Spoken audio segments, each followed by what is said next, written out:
In this episode, we are joined by Michael Olivares, a talent acquisition business partner at ASML and an accomplished boxer who runs his own company. Michael is passionate about enhancing the candidate experience in recruitment and believes that recruiters can excel in their roles by adopting innovative practices. We'll explore his personal journey, his insights into effective recruitment strategies, and the legacy he wishes to leave for future generations. Welcome to Parent Boss Leader, the podcast where we explore leadership and innovation in the staffing industry. Brought to you by ATR International, I'm Laura Reinhardt Munson, an experienced staffing executive and a multitasking busy modern mom, sharing insights to help you lead and empower your team.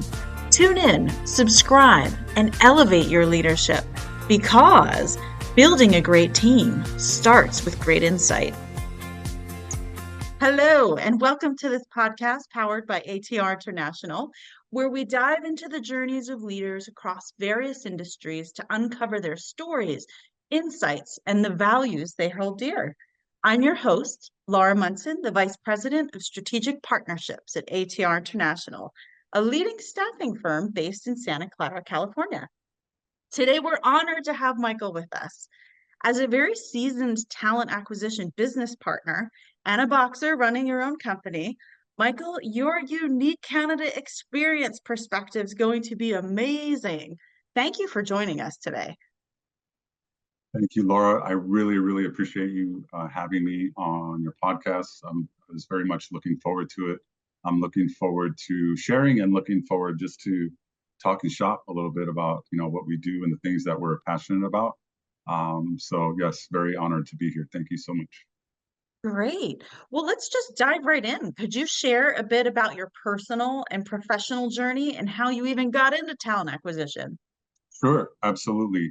Um, you know, like some of us, talent acquisition and recruiting, it wasn't something that I set out to do. It wasn't a goal that I had. I just kind of fell into that. So just to kind of summarize, my story, I grew up in the middle part of the country.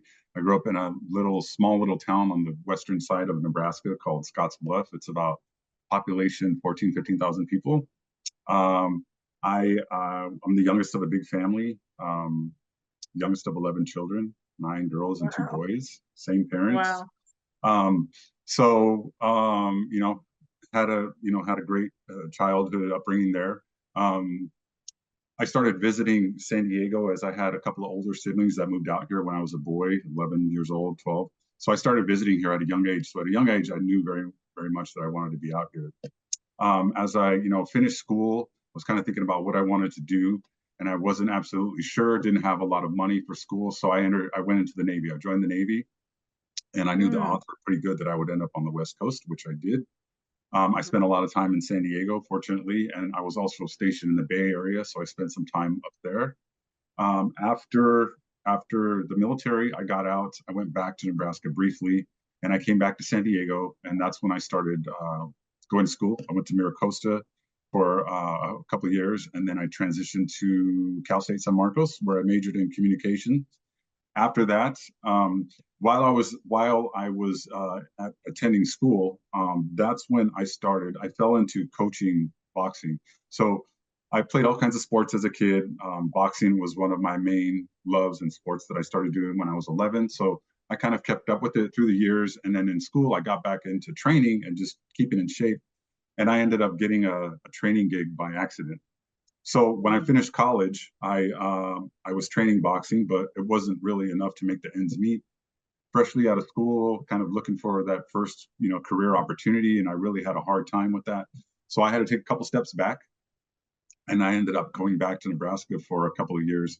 But after about 4 months that I got back, I applied to a role with Manpower, which they were looking for an on-site staffing specialist at a production company. It was like a packing plant, right? So I got the job, and so I ended up just helping them to manage the contingent workforce, and basically that was my introduction into kind of recruiting, staffing, doing things like payroll, timekeeping, all of that other stuff, right? Yeah. So as I got on with Manpower, I always had, my San Diego was my home at that time, I considered. So I always wanted to get back here. So kept an eye out for opportunities at Manpower in San Diego. And I made a connection with one of the franchise managers out here. We kept in touch. Long story short, an opportunity came up, maybe about after a couple of years. I ended up coming out to meet with them, and then that brought me back to San Diego finally. So that's when I started getting into. At that point, I started getting into more technical recruiting, the IT space, software engineering, that kind of stuff, and just started building my chops there. Um, Mhm.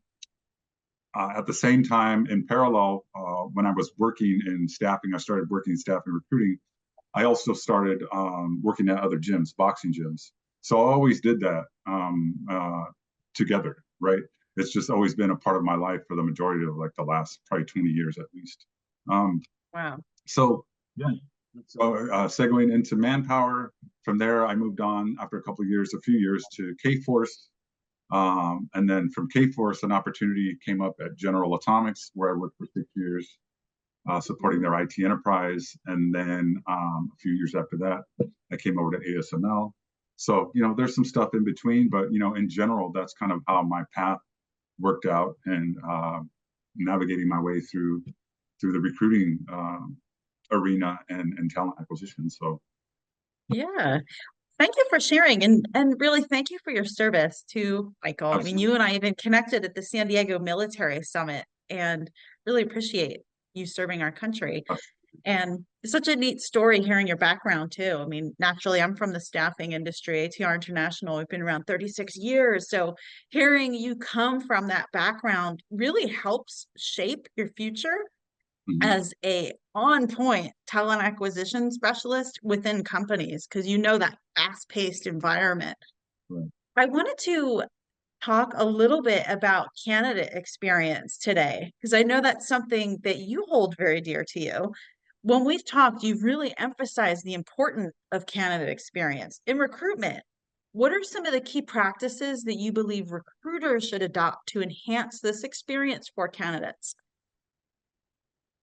In my experience and an estimation, just kind of looking at my role and the role of others and us as a TA community, a recruiting community, I think some of the best practices that one could include into their whole operation or the way they work is number one, we have to be strong communicators. I Mhm, think communication is key in terms of being able to articulate thought, of course, mhm, but also to listen, right? mhm, To be an active listener and being able to read the room in a sense, mhm. be able to read candidates, be able to read, Yeah. leaders and things like that. So that really will serve you well. I think, follow through is definitely Mhm, important. I think candidates really, really appreciate that. When you don't just leave them hanging. When you mhm, when you when you close the loop with them regardless of whatever happens throughout the process, right? mhm, Um, again, with that, along with that consistency, being consistent and about what you do and how you move throughout mhm. that, your recruiting processes and so forth. Yep. Um, and lastly, is to be, well informed. If you can, be somewhat of, an ambassador as relates to, if Mhm. you're working for a company, knowing the culture, knowing their processes, and things like that will really go a long way, I think, with candidates because the more you know, the more that you can share and inform them. Yes. I love what you shared about listening. Mhm. Listening is a hard skill for many people. And I think when candidates feel listened to, that really helps build the relationship as well. You talked before about recruiter excellence too. In your opinion, what sets exceptional recruiters apart from the rest? How can recruiters develop the skills and mindset necessary to excel in their roles? Sure. I think one skill that I don't know that you go somewhere and you learn it. It comes more with practice and experience, but I think awareness again Mm, is very important. As I mentioned, just a second ago, being able to read the room a little bit, But Hmm. being able to being when you're a recruiter, you develop. I think you develop a sense of awareness. Some of it is innate, but I think at times we can kind of almost predict what's going to happen or a couple steps down the road just based on the conversations that we've had either with candidates or with the hiring manager, whatever. So I think awareness definitely serves you well as a recruiter. Emotional intelligence, right? uh, Hmm. we're here, we're here doing a few things. Number one is we're trying to, provide a service or help people really navigate maybe their career path. We're helping a hiring manager identify the best talent, for their team or for their company. But in terms of just going through all of those things, having conversations with candidates, managers, sometimes things don't always go your way or the way that we expect. Hmm. So you got to remember, to use logic to remain, calm. Hmm. Stick to your processes, stick to what you know, leverage, leadership or people that have the knowledge that Hmm. that will help you. Um, Hmm. Again, as I mentioned, communication, very important. Empathy, again, along with awareness, empathy, courtesy, you know what I mean? Just trying not to leave a candidate sitting idle for 2 or 3 weeks after they've had a phone interview or in-person interview. Yep. Follow up with them, just, check their pulse or just let them know, hey, Yeah. I know you're still out here, you know what I'm saying? And as soon as we move to the next step, I'll communicate with you. So, and again, like I mentioned, being ambassador or a subject matter expert on things like, company, on the culture, on processes, things like that. I think Hmm. those can really help you kind of excel and keep you at the forefront of what you need to be doing as a recruiter. Well shared. I like the part where you said, as a junior recruiter, or even more seasoned, ask for help, go to leadership.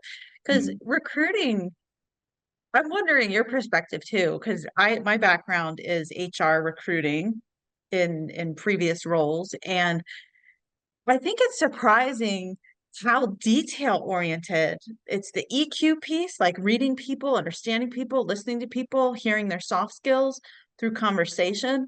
But it's also really keeping a detailed checklist of what's required on the job description.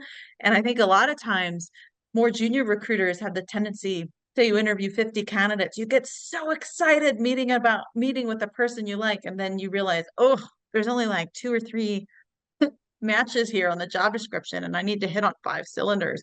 So I think it's great advice you give about asking for help calibrating as folks are growing in their careers too.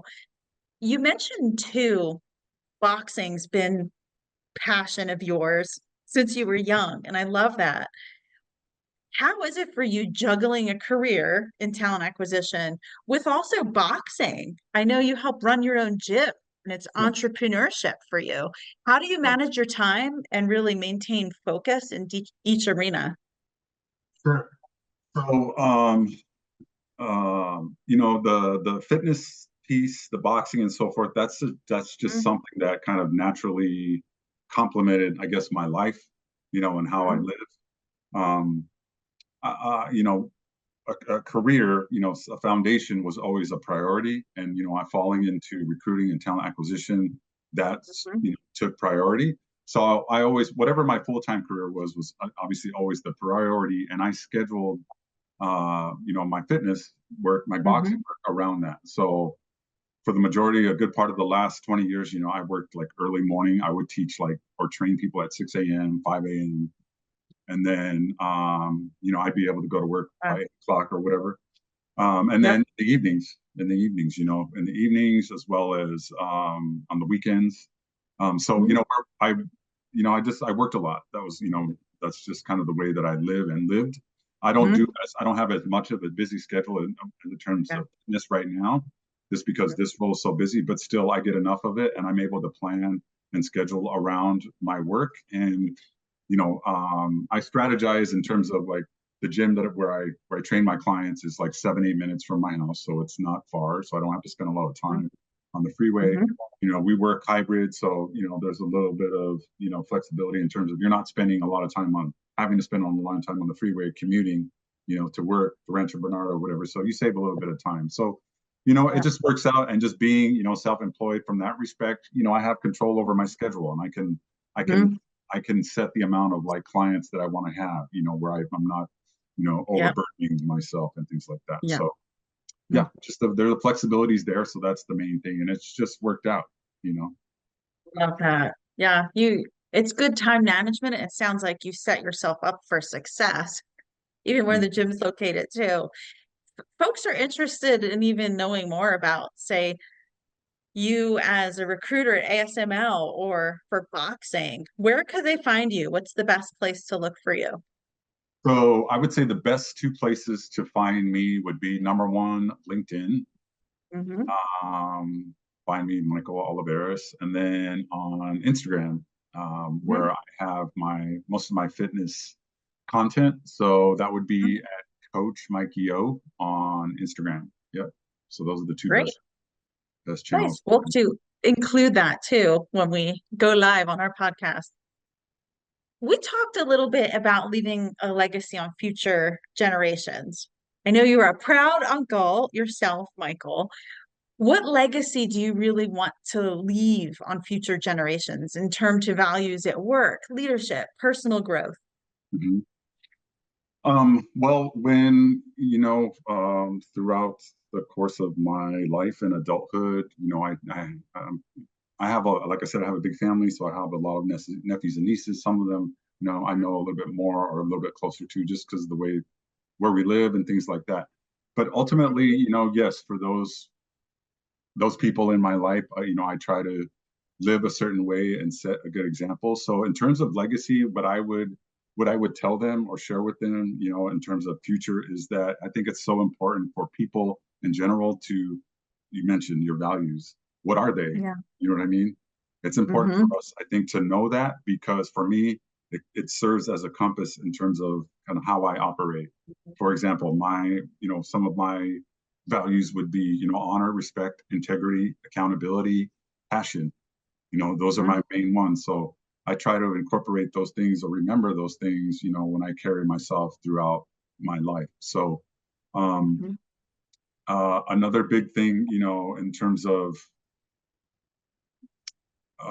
values or, living a certain way, is I think it's important to be in life in general, is to be resourceful, right? We don't know everything. We're not always going to have the answer, but do you know who to ask? Do you know where to find them? Do you know where to dig? You know what I mean? Hmm. So knowing your values, being resourceful, and really just being someone who lives by your word. You know what I mean, and sticks to your word, because if you don't have that, then what do you have? It's the kind of way that I look at life. And what, when I believe, and I try to live by, when I tell someone something, or when I say I'm going to do something, that you can absolutely count 100% that that's going to happen, right? So Hmm. I think that that says a lot about people that operate that way, and it provides a sense of trust, and security in your relationships and things like that. So Yes. those are the kinds I of love things. that. Hmm. And even knowing you as a person, integrity, honesty, you shared it yourself, and you're a very sincere person. I think it comes through in the way you interact with people. I'm sure candidates experience that from you.